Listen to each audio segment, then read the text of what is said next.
अस्सलामुअलैकुम वरहमतुल्लाहि वबरकातुहू। बच्चों आज हम पढ़ेंगे मज़मून उर्दू। बच्चों आज हम याए मारूफ और याए मजहूल में फ़र्क देखेंगे। ज़ैल में दिए गए अल्फाज पढ़िए और वाव मारूफ व मजहूल और याए मारूफ व मजहूल में फ़र्क महसूस कीजिए। तो बच्चों यहाँ पर हमें जदवल दिया गया है। जदवल में हमें याए मारूफ, याए मजहूल और वाव मारूफ वाव मजहूल की कुछ मिसालें दी गई है। तो बच्चों याए मारूफ यानी ऐसे अल्फाज जिसमें छोटी ए, जिसमें ये छोटी ए आता हो, इसकी आवाज होती है बच्चों ई की आवाज होती है। यानी बच्चों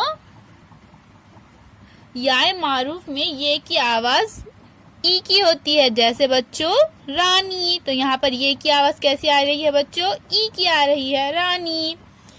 और बच्चों याए मजहूल की आवाज होती है ए की। जैसे मिसाल के तौर पर खेल।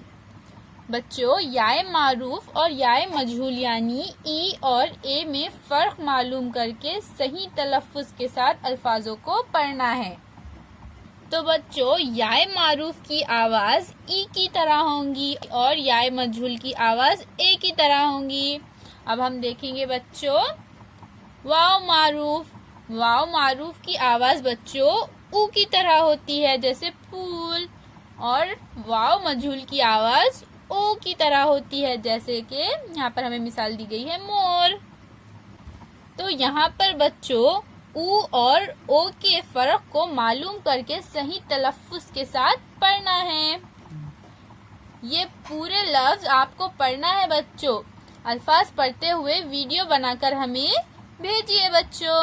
अब हम देखेंगे बच्चों हमारा अगला सवाल क्या है। ज़ैल के हुरूफ जोड़ते हुए अल्फाज बनाइए। तो बच्चों यहाँ पर हमें अलग अलग कुछ हुरूफ दिए गए हैं। हमें इन हुरूफों को जोड़कर लफ्ज बनाकर यहाँ पर लिखना है। जैसे यहाँ पर हमें कौन से हुरूफ दिए गए हैं बच्चों? शीन, बड़िए, रे। तो हम इन तीनों को जोड़कर एक लफ्ज बनाएंगे तो क्या बन जाएगा? शीन, बड़िए, रे। तो क्या हो गया बच्चों? ये शेर। इसी तरह से अब हमें यहाँ पर कौन से हुरूफ दिए गए हैं? काफ, बड़िए, सीन, अलीफ। तो हम इनको मिलाकर लिखेंगे काफ, बड़िए, सीन, अलीफ। तो ये क्या हो गया बच्चों? कैसा। इसी तरह से बच्चों आगे की इन हुरूफों को आप जोड़कर लफ्ज बनाइए, इन्हें लिखिए बच्चों और इसकी फोटो हमें व्हाट्सएप पर भेजिए। अल्लाह हाफिज बच्चों।